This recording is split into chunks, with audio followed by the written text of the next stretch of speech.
Hello दोस्तों, welcome back to our channel law vacancy. तो आज की वीडियो में हम जिस नोटिफिकेशन के बारे में बात करने जा रहे हैं वो कोल इंडिया लिमिटेड ने निकाली है। और कोल इंडिया लिमिटेड एक पब्लिक सेक्टर अंडरटेकिंग है। Maharatna ministry of coal government of India के अंडर में एक पब्लिक सेक्टर अंडरटेकिंग है। और इन्होंने रिक्वायरमेंट ऑफ मैनेजमेंट ट्रेनी की पोस्ट पर वैकेंसीज निकाली हैं। तो उन्होंने वेरियस डिसिप्लिन्स पर वैकेंसीज निकाली हैं, लेकिन स्पेसिफिकली हम जो भी पोस्ट लीगल वालों के लिए निकली है उनकी बात करेंगे। तो आज की वीडियो में हम इस नोटिफिकेशन से रिलेटेड सारी बातों को डिटेल से जानेंगे। लेकिन उससे पहले मैं एक छोटा सा रिमाइंडर ये दे देना चाहती हूँ कि अगर आप हमारे चैनल पर नए हैं और साथ ही में एक लॉ फ्रेशर है, एक स्टूडेंट है, जुडिशरी एस्पिरेंट हैं, या all over India legal field से किसी भी तरीके से रिलेटेड हैं, तो इंडिया में जितनी भी लीगल फील्ड से रिलेटेड वैकेंसीज आती हैं उन सब की जानकारी हमारे चैनल पर डेली बेसिस पर दी जाती है।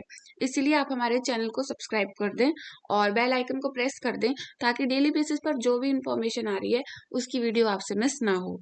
तो आइए देखते हैं कि कोल इंडिया लिमिटेड ने क्या वैकेंसीज निकाली हैं। तो इन्होंने मैनेजमेंट ट्रेनी की पोस्ट पर वैकेंसीज निकाली हैं। तो मैं इस बात को सबसे पहले कंफर्म कर दूं कि ये परमानेंट बेसिस की जॉब है। और दूसरी चीज ये कि ये फ्रेशर्स की जॉब है। फ्रेशर्स के लिए एक बहुत अच्छी अपॉर्चुनिटी रहने वाली है, क्योंकि इसमें फ्रेशर्स भी अप्लाई कर सकते हैं और साथ में जो भी पर्सन अपने BA-LLB के लास्ट ईयर में या LLB के लास्ट ईयर में वो भी अप्लाई कर सकता है। हाँ, उसे एंड में अपनी मार्कशीट दिखानी होगी और ये चीज इसमें लिखी हुई है, ये हम बाद में डिस्कस करेंगे। लेकिन सबसे पहले मैं आपको नंबर ऑफ वैकेंसीज के बारे में बता दूं। तो इसमें जनरल के लिए 6 वैकेंसीज हैं, EWS के लिए इसमें वैकेंसी नहीं है, और SC के लिए 1 है, और इसमें OBC के लिए 2 वैकेंसीज हैं। फ्रेश वैकेंसीज इसमें 9 है, और टोटल वैकेंसीज इंक्लूडिंग बैकलॉग वगैरह, मतलब ये सारी जितने भी कैटेगरी वाइज वैकेंसीज वगैरह इंक्लूड करके टोटल 18 वैकेंसीज इसमें टोटल लीगल वालों के लिए निकली हुई है। काफी अच्छा इसमें सुनहरा मौका है उन लोगों के लिए अप्लाई करने के लिए जो फ्रेशर्स हैं और साथ में एक परमानेंट बेसिस की जॉब करना चाहते हैं। तो ये तो इसमें नंबर ऑफ वैकेंसीज की बात हो गई।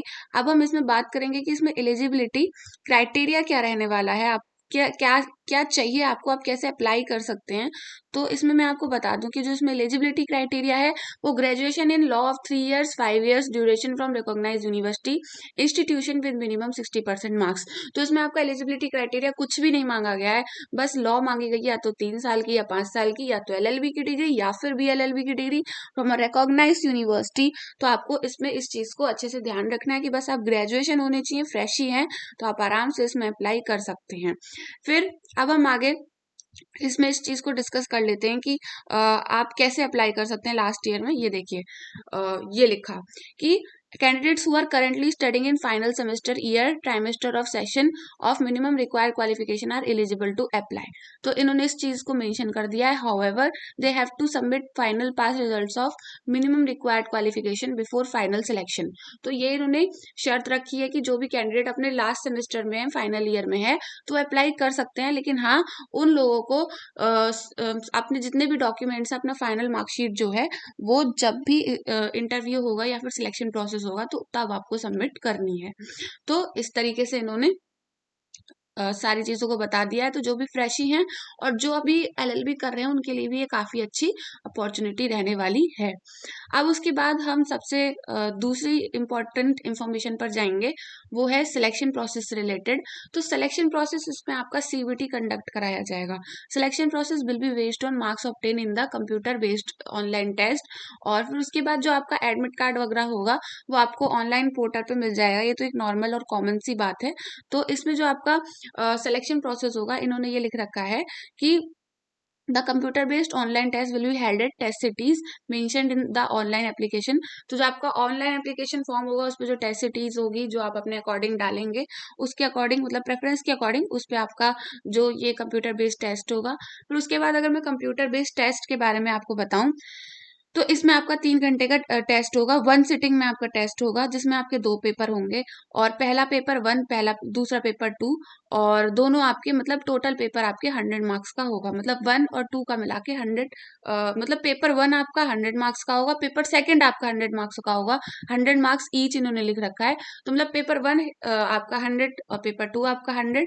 फिर पेपर 1 में आपका जनरल नॉलेज आएगी, और अवेयरनेस आएगी, रीजनिंग आएगी, न्यूमेरिकल एबिलिटी आएगी, जनरल इंग्लिश आएगी। तो ये आपका पेपर 1 का सिलेबस है।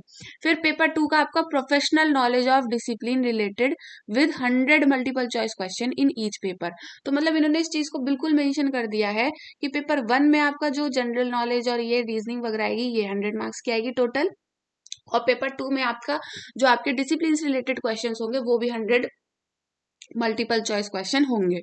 तो टोटल 200 क्वेश्चंस आपके इसमें रहने वाले हैं। और इसमें कोई भी नेगेटिव मार्किंग नहीं है। Each question will carry 1 mark and no penalty for wrong answer. भाई कितनी अच्छी वैकेंसी उन लोगों के लिए जो फ्रेशी हैं, उन लोगों के लिए बहुत ही अच्छा मौका है, क्योंकि इसमें नेगेटिव मार्किंग नहीं है और अनअटेम्प्टेड क्वेश्चन के लिए इसमें आपको मार्क्स नहीं दिए जाएंगे। तो सिंपल सी बात है, आप क्वेश्चन छोड़ेंगे तो आपको नंबर क्यों ही मिलेंगे। अब इसमें मिनिमम क्वालिफिकेशन रखी है कि जनरल को 40 मार्क्स चाहिए for qualification of paper, general EWS को, ओबीसी को 35 चाहिए, एससी एसटी पीडब्ल्यूडी को 30 मार्क्स इसमें चाहिए। तो इसमें सिलेक्शन प्रोसेस भी काफी काफी ज्यादा सॉर्टेड रहने वाला है, लेकिन ये है कि इसमें मेरिट बेस्ड आपका सिलेक्शन प्रोसेस रहेगा। तो ये तो सारी इंफॉर्मेशन हो गई सिलेक्शन प्रोसेस और एलिजिबिलिटी क्राइटेरिया से रिलेटेड। अब मैं इसमें बता दूं कि आपको इसमें अप्लाई कैसे करना है और कुछ टर्म्स एंड कंडीशंस। तो लाइकवाइज इसमें नो ऑब्जेक्शन सर्टिफिकेट आपके पास होना चाहिए अगर आप कोई गवर्नमेंट एम्प्लॉई हैं। फिर उसके बाद इसमें अब मैं ये बता दूं कि एप्लीकेशन कैसे आपका वो रहेगा। तो इसमें आपकी एप्लीकेशन फी जो सबसे पहले रहेगी वो जनरल, ओबीसी और ईडब्ल्यूएस के लिए 1000 रुपीज रहेगी। और मतलब टोटलिंग अगर जीएसटी वगैरह लगाओगे तो 1180 रुपीज इसमें आपकी एप्लीकेशन फी रहने वाली है, यानी कि 1180 आपकी एप्लीकेशन रुपीज रहेगी। और इसमें एससी एसटी पीडब्ल्यूबीडी जो कैंडिडेट्स हैं और employees of Coal India Limited, उनके लिए कोई भी एप्लीकेशन फी नहीं रहेगी। Application fee will be paid through online mode. तो उसमें आपका जो अप्लाई करने का मोड है वो ऑनलाइन रहने वाला है। और फिर उसके बाद मैं आपको इसमें वेबसाइट सबसे पहले दिखा दूं कि इसमें वेबसाइट क्या है। तो ये आपकी वेबसाइट रहेगी www.coalindia.in। ये आपकी वेबसाइट है। यहाँ पे जाके आपको इसमें ऑनलाइन ही अप्लाई करना है, किसी और मोड से अप्लाई नहीं करना। फिर उसके बाद मैं आपको इसमें दिखा दूं कि आपकी एज लिमिट क्या रहनी चाहिए। इन्होंने इधर दे रखा है लास्ट में। तो जो आपकी एज लिमिट होनी चाहिए वो 30 ईयर्स होनी चाहिए, यानी कि एज पर 30 सितंबर 2024 जनरल वालों के लिए और ईडब्ल्यूएस वालों के लिए 30 साल मैक्सिमम एज मांगी है। और ओबीसी के लिए 3 साल का एज रिलैक्सेशन है, एससी एसटी के लिए 5 साल का, और पीडब्ल्यूबीडी जो है उन लोगों में जनरल का 10 साल का है, ओबीसी का 13 का है, एससी एसटी का 15 का है। एक्स सर्विसमैन का जो गवर्नमेंट ऑफ इंडिया की गाइडलाइंस के अकॉर्डिंग एज लिमिट होती है उससे रिलेटेड मतलब आपका इसमें एज रिलैक्सेशन रहने वाला है। सो ये रिजर्वेशन एंड एज रिलैक्सेशन के बारे में कुछ इन्फॉर्मेशन थी। ईडब्ल्यूएस कैटेगरी कैसे इसमें रिजर्वेशन क्लेम कर सकती है वो इन्होंने सारी शर्तों को दे रखा है। अगर आप इसमें बिलोंग करते हैं तो आप इसे जाके बाद में पढ़ लीजिएगा। फिर सेलेक्टेड जो कैंडिडेट्स हैं मैनेजमेंट ट्रेनी के, उनकी जो पे स्केल रहने वाली है वो 50,000 से लेकर 1,60,000 तक इसमें पे स्केल रहने वाला है। बेसिक पे उनका 50,000 से स्टार्ट होगा।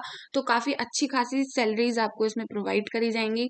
आपके लिए एक बहुत ही अच्छी अपॉर्चुनिटी है, परमानेंट बेसिस की जॉब है। फिर उसके बाद इसमें जो जॉब लोकेशन रहेगी वो इसमें आपसे प्रेफरेंस तो ले ली जाएगी, लेकिन इसमें इन्होंने लास्ट में यही मेंशन किया है कि नंबर ऑफ वैकेंसीज इंडिया में जहां भी खाली होंगी आपको वहां पे भेजा जाएगा।